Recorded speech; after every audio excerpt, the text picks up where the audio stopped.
Hey, what's up, guys? So, we have the entire set now. So I'm going to do this for one last time for all the cards. We're going over every single card, buffs, nerf, changes, cards, etc.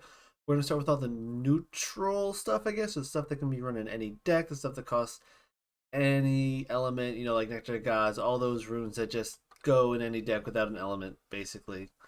We're going to start with that just because I feel like they go everywhere. Might as well start with them, and then we'll go through the elements from there. So I have all of them set up right behind me here. And let's get started. So Nectar of Gods, I just made a video about Nectar Gods. I would highly suggest check that out. We all know it's a good card. Is it a broken card? Not at all. But it is strong. You're going to run it in pretty much every deck. Unless you're not really strapped for drawing, which maybe you're not strapped for drawing like a Chariot deck or something. Great card. Next is Circle the Sky here. So Circle the Sky is a card that right now I don't think is that strong, but give a few sets. If you find a right strategy for it, you find the right deck for it, it can, I think, really blow out some stuff. Like if you find a good creature or Elestral with a receive effect, great card there. Or if you find like maybe an aggro attack build with like Blazers or something, and you just want to like throw all the elements onto a Blazarus that then goes into Trifernal and hits for a huge amount of damage. I think it has a lot of combo potential. Um, if you're trying to turbo draw, it's a one cost draw card with a little bit of floating around some spirit shenanigans. It's a great card. It doesn't see it's not going to see a lot of play right now. I think it's a card that has a lot of future potential and some combo stuff, but other than that, right now, I don't think it's going to see much. Next, we got Ambrosia. We all know Ambrosia's good. Another card you run it in basically every deck. It's almost free. It's basically a +2 to your spirit deck. It fixes your spirits. It's a great card. Um, the only my only concern with this card is it's used in everything, which makes cards that profit off Ambrosia like Drataya and Lotagon a little bit stronger than they might need to be. But it on its own is a perfectly fine card. It's like I think the definition of okay. Like it's perfectly in the middle, and then in some decks it really just powers out some extra power. Powers out extra power. That makes sense, I swear. It's a good card. Um that's all I have to say about it. It's really strong. Some decks it's insane. Most decks it's just solid return stuff. With the Sluggle and Quackle changes, I don't think it's as needed in Thunder and Water as much anymore, but you're probably still going to run one or two in those decks just because it's Ambrosia. It's been really good. It's been super consistent, and it just helps to fix elements and stuff when you're running multiple colors. Yeah. Rise from the Ashes. Next card. This card, 3 cost. Return Celestial from your Underworld special cast attack position. It's a good card, and a lot of people have agreed with me where it's like this is a card where you run one of in your deck because it's very expensive. You're not gonna cast two because sometimes it's gonna save the day. Most time it's gonna be too expensive to properly use. It's a fun card. I definitely think you can build some like maybe like BC tier, like C plus tier decks where it's like this plus Golden Apple, which we'll go over in a moment, where you discard your biggest threat, Rise from the Ashes it right away, and see if it sticks. It's a fun card.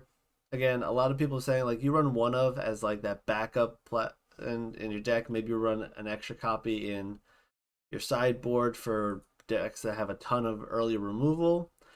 I personally think the sweet spot with this card is pulling a strong 2-drop back from the underworld, like Caprigold to reanimate some more stuff. Maybe do like Water Reanimator, or you maybe pull Leonite or Sonicore out. Something that has a good effect that you want to get out that maybe just got destroyed. I think going consistently, if you try to go for like the big 3-drop discard revive stuff, is super expensive, but a fun deck. Again, I think the sweet spot is you pull back something at 2, or you have maybe in the future you have a self mill deck, and you can use this card as kind of like a toolboxy. I'm going to pull whatever I need from my graveyard back. Solid card. Don't think it's going to see a ton of like high tier play, except as like those one of, two of tech cards in the sideboard and main deck, just to kind of throw people off and get an extra value out of it potentially. Um, One last comment on it is if you rise from the ash a sluggle or a quackle with their new changes, they work on special cast. You could basically cast this for free, targeting a sluggle or quackle, turn them to the field, and then normal ascend on top of your sluggle or quackle into something. Basically for free, so that's why I said water reanimator might be a thing because of that sluggle play. But we'll move on to our next card, which is going to be Drops of Lethe, which was originally a both players discard their hand, draw that many cards.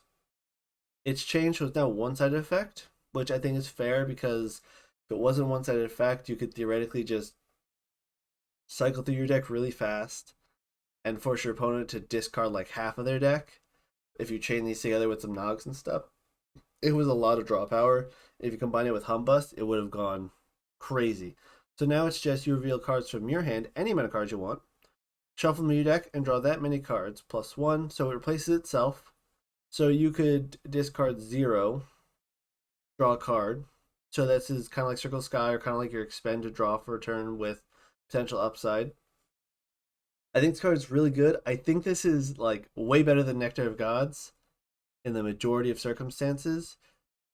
At worst, it replaces itself, which is fine, without getting rid of your Elestral action to normal cast. Um, and at best, it lets you dig for combos and such. It lets you dig for answers, lets you maybe dig for more drops of Lethe, find some more drops of Lethe, try to do the Humbus combo that way without completely obliterating your opponent's hand in the process. So I think this is a much fairer version.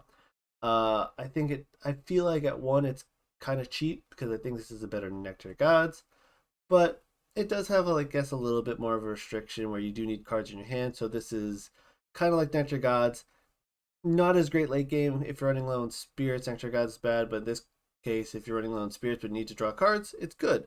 So I think the cards is good all throughout the entire game, and we'll probably see a lot more play the Nectar Gods. And this is on. Oh, my focus died. This is, I think, on my short list of cards to keep an eye out for potential restrictions, just because it's a strong card, very strong, cycles everything you need, cheap, played in almost can be played in pretty much every deck, but it's good. Moving on to Golden Apple. This card is okay. I think in mill decks, I don't think it's a card really for mill decks. I think it's cards for the hand disruption deck and the Lotagon deck. So if you have Lotagon and Jotaya, they'll get additional benefit. Well, rather, not Jotaya, but Lotagon with this card will get some additional benefit.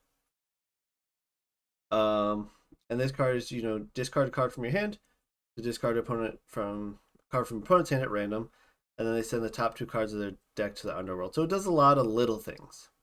The best part about this card is it makes your opponent discard at random, which is pretty good.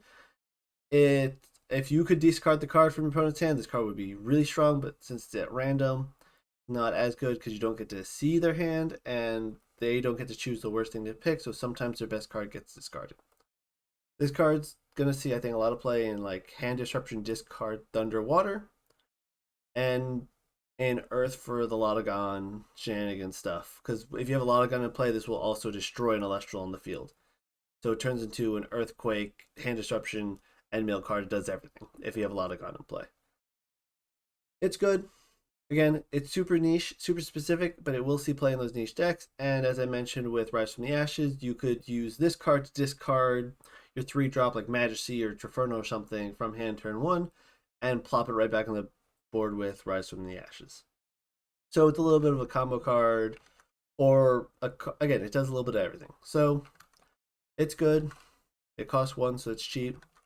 I think it'll see play in very niche decks, and it'll be very good in those niche decks, and it's very bad in most other decks. Bad to unplayable, I should say. It's kind of unplayable in most decks unless these are the strategies going for, in my opinion. Then we have Nexus of Harmonia. This is the only neutral, or I guess no element artifact, and it's really good for a lot of reasons. So it's 2 costs. Empowered Celestial gets +5 attack during the end phase. The controller of the Empowered Celestial must expend 2. They cannot. This is destroyed. So, quick ruling clarification. You can empower an opponent's Celestial with your artifacts. So now, if you use this on your Celestial, which is usually the better play, you can make your 1-drop stray with almost every single 2-drop or 3-drop, potentially, and just let you have a huge attack on the board when you need it. I think this card's going to see a lot of like sideboard play, a lot of 1 or 2 ofs in the main deck. And the Magical Christmas Land is you play this, play the new Krakatuga, and your opponent gets stuck with it without able to ascend out of it, and they have to start expending spirits. If there was a way that we could put this on an opponent's Elestral on their turn during battle phase, that'd be hilarious. There is not. We have the whole set now. But I think there's some weird, janky, fun decks you can kind of mess around with this card. But it's going to see a lot of play just because 5 attack is a lot of attack and will get you over a lot of walls. So this is just like Warmight sees a lot of play right now in like fire control stuff. This will see a lot of play if there's a lot of big attackers you have to get over and you don't have those attackers in your deck. You have this in your sideboard or in your main deck, and you hope to equal and crash so that you don't have to expend the 2 at the end of turn. But worst case scenario, you're basically paying a tax of 2 to reuse this effect every turn, which is not the end of the world.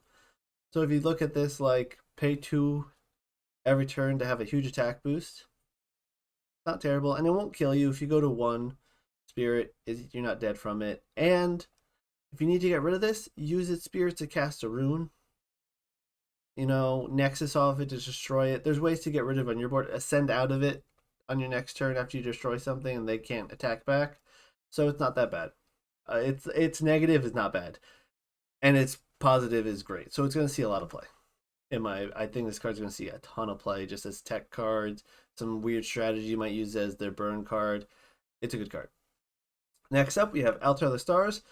This card is Mini Tsunami and Weird Combo Enabler. So it's a 1 cost, Nexus 1. If you do, you can change the position of Elestral in the field. So that's the battle position from attack to defense. I mentioned when I looked at this card on the leaks, it's great with Idolo or Viserys, however you want to call it, where you can then take your special summon Viserys, put into attack mode, and continue the Viserys attack triggers, potentially. You can use this with a Vertakwa or Javelantis kind of deck to force stuff into defense. This can knock attackers into defense position to stop their attack. It does a lot on 1, with the requirement that you need something on board to Nexus. So you're going to see this in decks that like to run Divine Runes, that like to run Stadiums, that like to run, a lot of mid-size, like 2s and 3s, so you have somewhere to throw your spirit at. But if you can get to the point where you have an extra spirit on board to Nexus around, this card does a lot of work in a lot of ways. And I think this will see a lot of play because at worst, it stops an attack. At best, it'll make you combo some crazy, shenanigans with Viserys and stuff, or like, tap them down for Takwa, that you can, draw an extra card with Ash Rabbit before it dies, throw something onto it. I don't know. Or at worst, you can even throw a spirit that's going to get destroyed, Elestral's going to destroy the spirit on it, and throw it to something else before it gets destroyed. So, yeah, I think it's a good card. It's going to see a lot of play in a lot of weird niche cases. It's never going to be S tier, but it's always going to see play doing something good or interesting. The next card we have here is Pandora's Box. This card is a little confusing to some people, but I think the text is fairly clear now. So it's a 2 cost. When an opponent activates an effect that searches for or special casts a card from their deck, you can negate the effect, and that opponent must send the top 2 cards from their deck to the Underworld. So it got changed to make it way simpler to understand. And it kind of goes into mill deck now, which is weird. So now it will stop the search. No longer it will send the search to the Underworld, but it will now also force your opponent to discard 2 cards from top of their deck. So it kind of helps the mill strategy. It still sends something to the Underworld, and it still stops the search, which is very good. Now, just so you know, if you ever see look, and it's look as in reference to a deck, that's still searching your deck. At least that's how the rules was prior. I have to double check that. The rule doc is out, but generally, if opponent searches deck with Rummer Gem or tries to special cast something from the deck, Pandora's Box will still stop it. It does the exact same thing, but I think it's a little bit better and a little bit more like it's better readable this way. So it got changed a bit. It's great now. It's always been great. It's a card that you run probably three of in your sideboard, and you're going to use it on those wind matchups, stop Panteras, your earth matchups, Centarbers, stuff like that. It's a great card. And now that it just mills two as well, I think it'll see a lot more play in the main board for a mill deck. All right, next card. We all know it. It is the three of in every deck, and you can't go wrong. Shield of Achilles. So, two costs. When an opponent Celestial declares an attack, you can negate that attack and return that Celestial to their hand. Again, this does not target the Celestial, it is stopping the attack. Specifically, it's affecting the attack. So, if we have an Celestial in the future that says its attack cannot be negated, Shield of Achilles do nothing to it. But this will do stuff to anything that's protected from runes or from targeted from runes because it will not affect the target. It will just say stop. Oh, and also boing. So your opponent's running into it as opposed to targeting something. Great card. It's great at like giving some board state because your opponent will lose their Lestral. Even if it goes back to their hand, they have no main phase 2 to replay it. Only one main phase in Lestrals. This card, you ask anybody in Elestrals and you ask them what is the best removal card in the game, they will probably say this or maybe Earthquake. But I think most people say this because it's usable in every deck, no color restriction, and it doesn't target, which stops a lot of protection effects. It stops Pantera's effect from triggering. Great card. I can't. It's S tier, like S plus tier probably. Moving on. Charon's Obol. Another very interesting draw card. So it's a 2 cost until the end phase. When Elestral is destroyed in battle, you can draw a card. This is a slight change from the leak where it was Elestral you control is destroyed. Now it's any Elestral, so you can use it a little bit more proactively on the attack.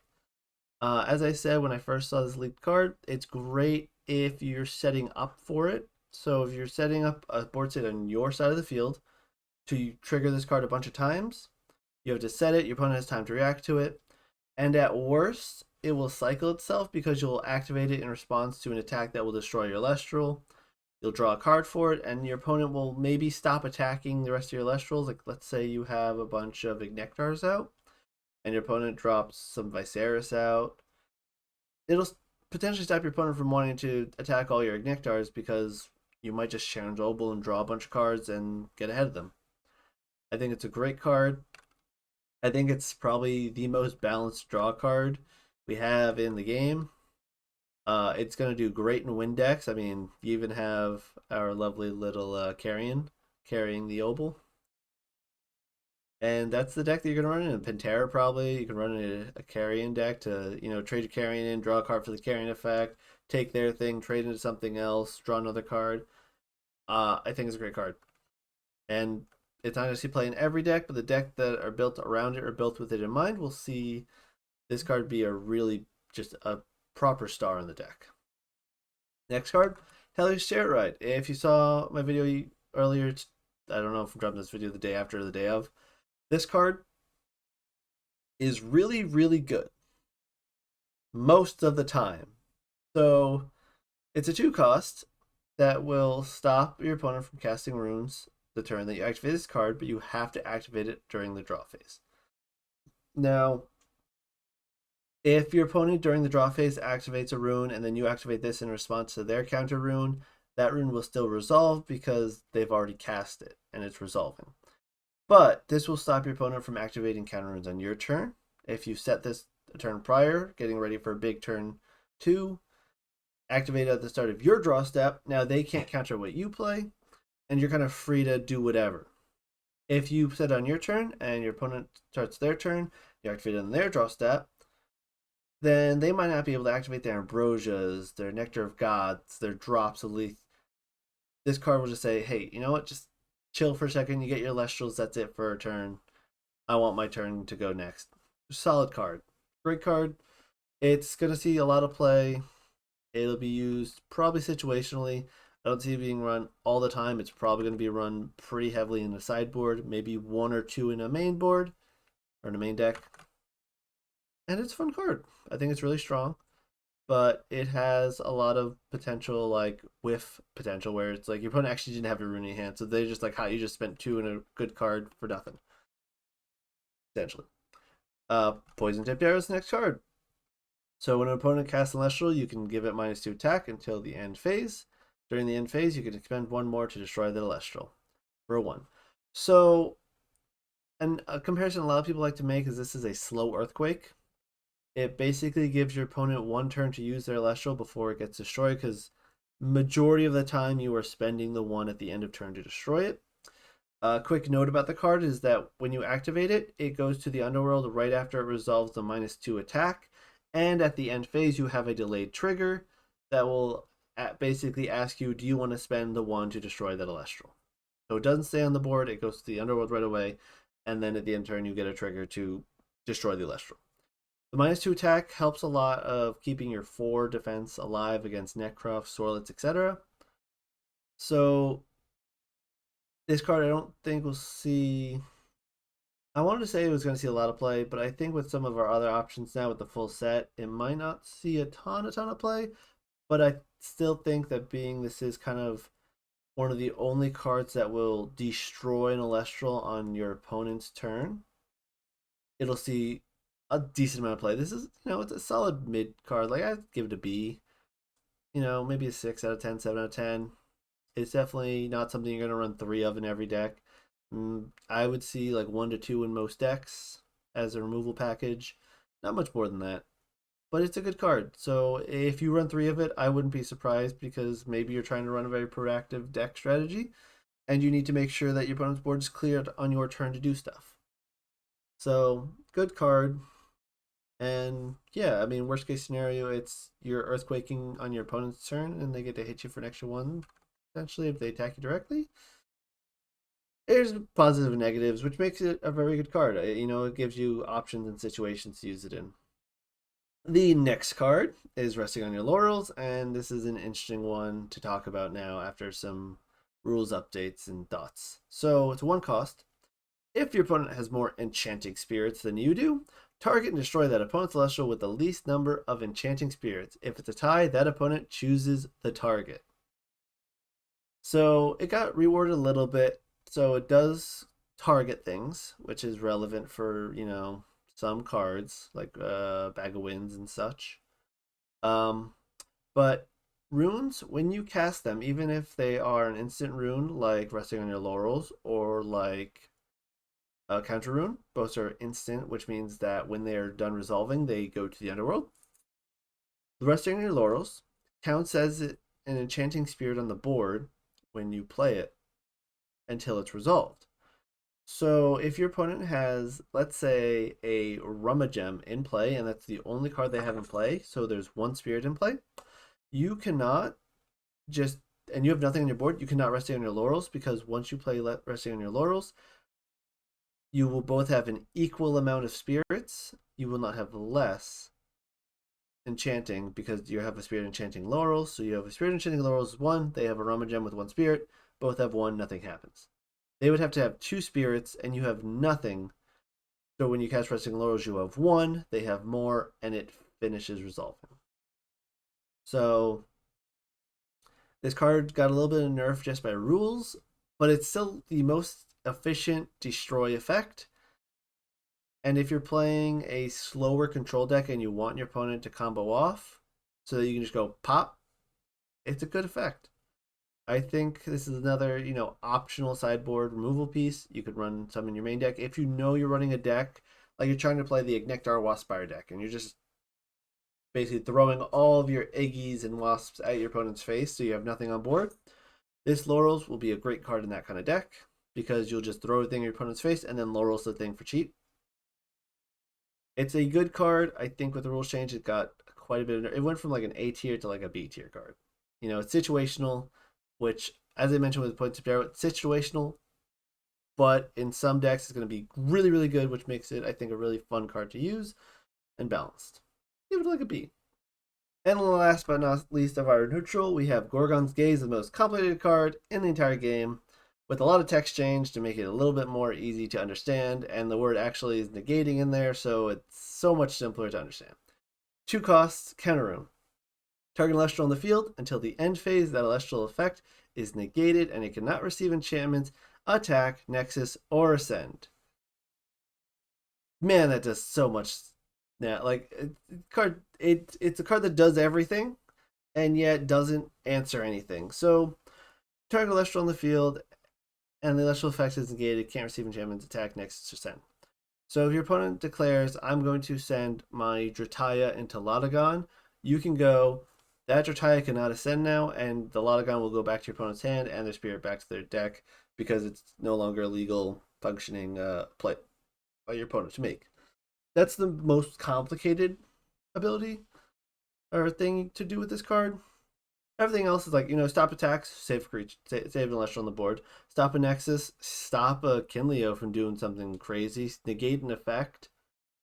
Potentially really strong, stop, again, like a Kinleo, stop an Exaltair from going off.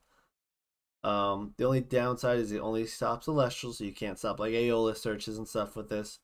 But anything Celestial does, you just say no. Like if this card text were to change one more time, it would be target Celestial. No. Just, can I do? No. Can I do that? No. Can I do that? No. So, very good cards.